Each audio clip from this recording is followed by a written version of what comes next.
Well, hi Aries. Welcome to your July 2016 General Tarotscope. It's Raina, and I'm shuffling the cards. Let me just tell you really quickly as I pull these cards out what kind of astrological energy is happening in the month of July for you. Oh, 3 major arcanas in a row. You think it's going to be rather, eventful, meaningful, possibly. But anyway, and I'm picking some of these same cards even as I shuffle. So, 4th major arcana. So let's see here. Okay, and then I'm going to pick the card from the bottom of the deck because that's not really the ending that we typically see, and this is another major arcana. So let me put that by the 5 of Pentacles, maybe just right above it. Okay, so as the month begins, the sun is in Cancer. So this is your 4th house. And the 4th house is a house of home and family. You're going to have Venus in this house, so that gives it a real nice harmony and flow. It could indicate some kind of financial gain through real estate in some way. There's going to be a new moon in this house on the 4th of July. So for those of you who were looking to move, maybe you will close on a house. Maybe you will sell your house and this will be the new beginning. You're going to be moving somewhere else. But there's going to be that focus of the domestic energy, and this can be from the past. This can be from your family of origin. So you have Venus there at the beginning of the month, and you have Mercury, so there's communication, like maybe with your parents, things like that.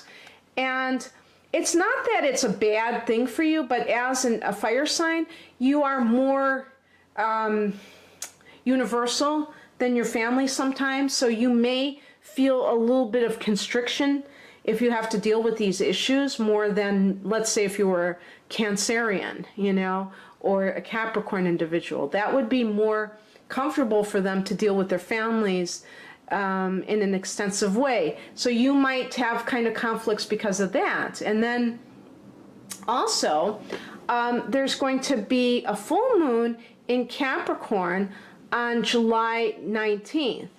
Now, this will fall in your 10th house of career. So this is very good for if you've been looking for a job, let's say. This may, I would say especially if you're looking for promotion.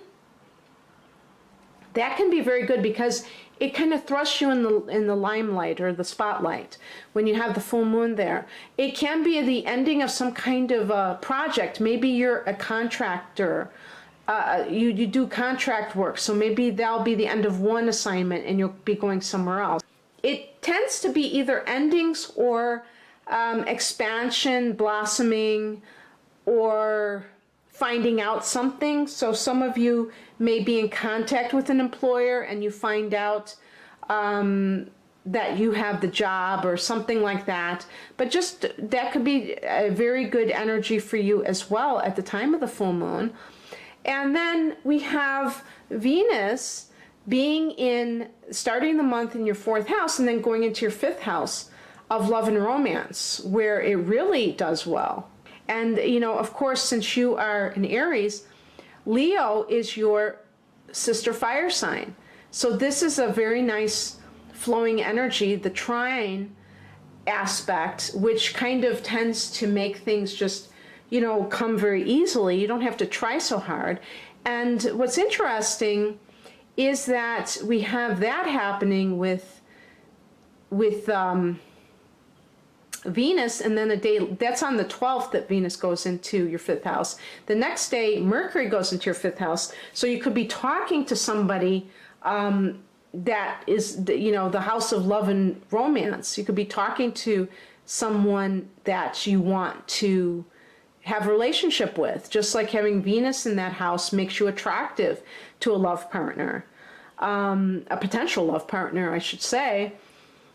And so it's just very nice energy in that sense. And then at the end of June, Mars stationed direct in Scorpio. And so this would be your 8th house, but it needs to go back into Sagittarius. And I want to say 7 degrees, I'm not sure if I'm right about that, which will be something that happens in August, around the 21st. It will go back to the degree it was before it retrograded. And this is a significant time in terms of certain things kind of moving forward related to any kind of academic work or academic positions, as well as traveling, especially to foreign countries. So if any of you, and I had just said about contract work, so if you are somebody who is kind of traveling all over the world with these different assignments, this could kind of be when things heat up. But that's more towards the end of August. Right now, during July, you're going to have Mars in the 8th house. So this is going to be Scorpio's house, and it's going to be a very penetrating energy, pardon the pun, because the 8th house can be the house of sexuality. And so with Mars there, and Mars is the planet that deals with the sex drive and, physical attraction, but just a vigor and the type of energy that you're applying to anything. You may find yourself being a lot more interested in things related to the occult, metaphysics, than you typically are, Aries. Almost like you have this thirst for knowledge of these things. And, wanting to know the mysteries of life. Being a conspiracy theorist, not just believing everything you see on the news. That's a kind of energy that relates to Mars in the 8th house. Now, Mars is your ruler, so that gives it extra significance. So let's just talk about some of the cards that we have here. For the overall energy, we have the Lover's card. So, that's pretty self-explanatory. This is a general Tarotscope, so this is not just covering love. By the way, this is also a general reading in general. All my readings on YouTube are general. They cannot possibly apply to every single person with every single card. Hopefully you can get some message from some of the cards. But the Lover's card relates to just actually an intimate relationship. Maybe it will be speaking of Mars in the 8th house, because it could be you getting deeper with a partner. It can speak of consummating a relationship. Maybe you were talking to somebody, maybe you fell in love with somebody and you consummate the relationship. But it definitely has to do with love or partnership. And even if it's business, it can indicate that you fall in love with somebody at work, but it also can indicate a partnership in general, or a choice that you have to make in work. The past position was the Hangman card. So whether this was for business or for a love relationship, you may have felt like you were at an impasse and you just kind of let things hang, so to speak, and you finally realized that you had to make a decision. This could be involving, maybe it's two people. Sometimes the Lover's card, I think, can indicate that there is a love triangle happening. Well, let's look at the higher perspective. That's the Devil card. So this could be involving a Capricorn, possibly. The Lover's card relates to Gemini. So maybe it's those two signs. But the Devil actually relates to having an obsession or a bad habit that you can't get rid of. And I typically think in these type of relationships of a sexual relationship that is terrible otherwise, that it really is draining you, but you stay around for the sex. And you two, both of you, cannot seem to get away from it. So maybe it's like maybe it is like a love triangle, but it's like infidelity. Maybe you're with somebody who is with another partner, or you're with another partner. Maybe you tried to let them go and you came back to them, and you cannot shake them for whatever reason. For career, it could be that you were trying to decide or trying to wait for some movement on some sort of job or partnership. I would say particularly with partners, that you weren't sure. Maybe you were going it alone and you were going to combine with somebody else. But maybe you're being motivated by greed. The Devil card can indicate excessive materialism. So it's something that you have to watch out for when you are making a decision, to make sure that you're not picking the thing that is good for you economically, but not necessarily emotionally. It's funny, I got this card for another reading right in this position. This is what crosses you, the King of Cups. So, as I said, for another sign, this could be that maybe the person who is your current partner that you are cheating on them with is a water sign. A Cancer, one of my best bets. No, it could be a Scorpio though, definitely, or a Pisces. And maybe this person is just not compatible with you, but for some reason you have not addressed the issue. Maybe this is a person that you are with in name only. Maybe you have a child together. Maybe you, for some reason, feel like you can't make it on your own, so you're still with this other person, but there's not the sense of compatibility, of being on the same page. So that's why it crosses you. Maybe this is a perfectly decent person for somebody else, but this person is going to have the qualities of a water sign. So they're going to be very sensitive. It's going to be that masculine part of it with the kings, and it's going to be somebody who is mature but also sensitive, but maybe they are too different from you in terms of how they view life. Maybe they're too conservative, or maybe they're too much of a stick in the mud. You know, especially if it's a Cancer. Maybe you feel frustrated that the Cancer person is always trying to protect against calamity, and you are a daredevil and you've just about had it. And maybe that Cancer person is treating you like a child and acting like you're being irresponsible. So there's all kinds of possibilities. The mentality to adopt is the Seven of Pentacles. So this is really about being patient. But you're assessing something. What are you assessing? You're assessing the viability of something. I think that card is especially apropos for somebody who is thinking about a job change. Is that maybe you have embarked upon something, but it's not really showing everything that it has, and you're questioning it, and you have to give it more time. As an Aries person, you're the first one to just like throw in the towel and try something else, because you are impatient and you want to move on. You're never looking behind you. You're always looking ahead of you.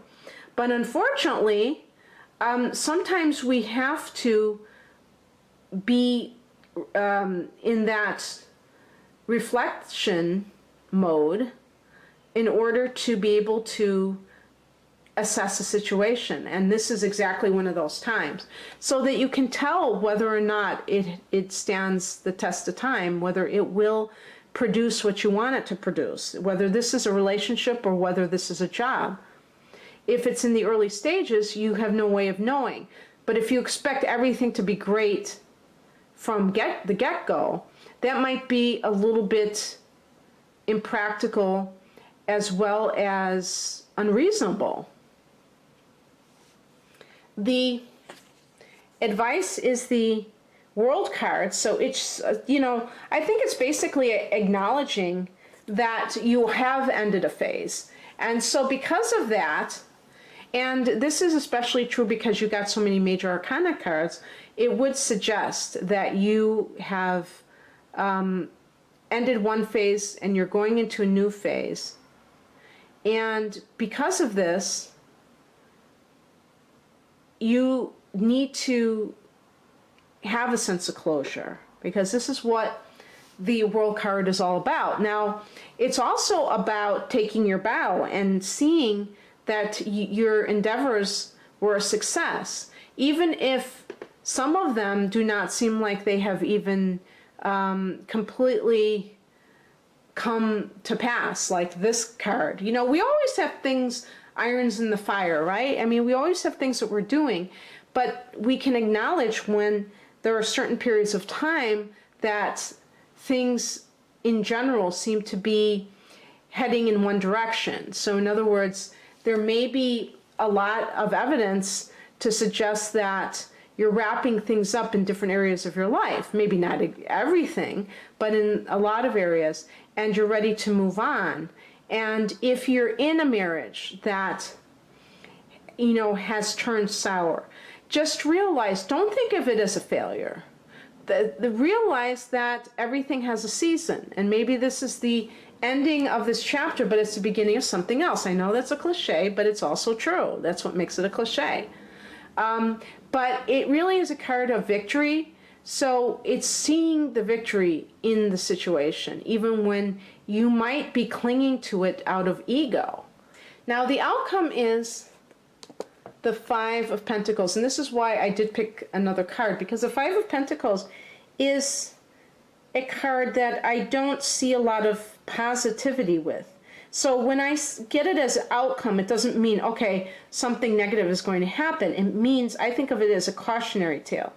It means if you don't get a handle on the situation, you could end up with a negative attitude towards whatever's happening. In other words, the Five of Pentacles is poverty consciousness. It's seeing the glass half empty. It is seeing lack instead of seeing the, what do you call these? I was going to say blossoms, but the leaves growing, the growth of whatever your enterprise is. So you might throw in the towel if you don't, acknowledge it now. And I'm giving you this reading in advance. So if you are, for instance, starting your own business, or you have recently started it and you're feeling impatient, my message to you is do not throw in the towel. Realize that things take time, or you will experience exactly what you were afraid of. The universe tends to mirror our fears. So the Five of Pentacles is about lack consciousness. And this is atypical for Aries. Aries tends to be very, think and grow rich, and sometimes Aries is overly confident that something good is going to happen. But I say that very tongue-in-cheek because I think that's a good problem to have. I think it's better to be overconfident than underconfident.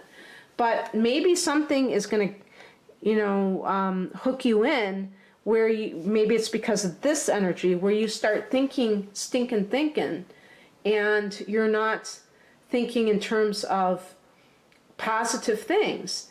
And maybe a relationship is draining your energy and leading you into a dark place. And so if you do not rid yourself of that relationship, you can expect more of the same. Now, I did pick a card to kind of clarify, and I got the Hermit card. And this is, I think basically this is saying, if you want to have the best outcome, you're going to have to engage in reflection. And this is not your strongest suit. You're not the kind of person to reflect. You're the kind of person to act. And you're very spontaneous, and you can have a lot of great ideas and a lot of great actions that you take just by that spontaneity, by not thinking first and just doing it, because it's almost like this innate, intuition. But sometimes it can just be behaving in a hasty manner and end up shooting yourself in the foot because of it, because you didn't take the time to really consider all the possibilities. So definitely utilize some of that interior energy that is not your typical nature, and that will help you if you are trying to extricate from a situation that has really been problematic, and other types of conflicts that you've been having. So you can utilize that thoughtful energy and that wisdom-seeking energy to get out of a situation of bondage, whether it be sexual in nature or whether it be material in nature. And actually sexual is material in nature, but I'm talking about in terms of greed or anything like that.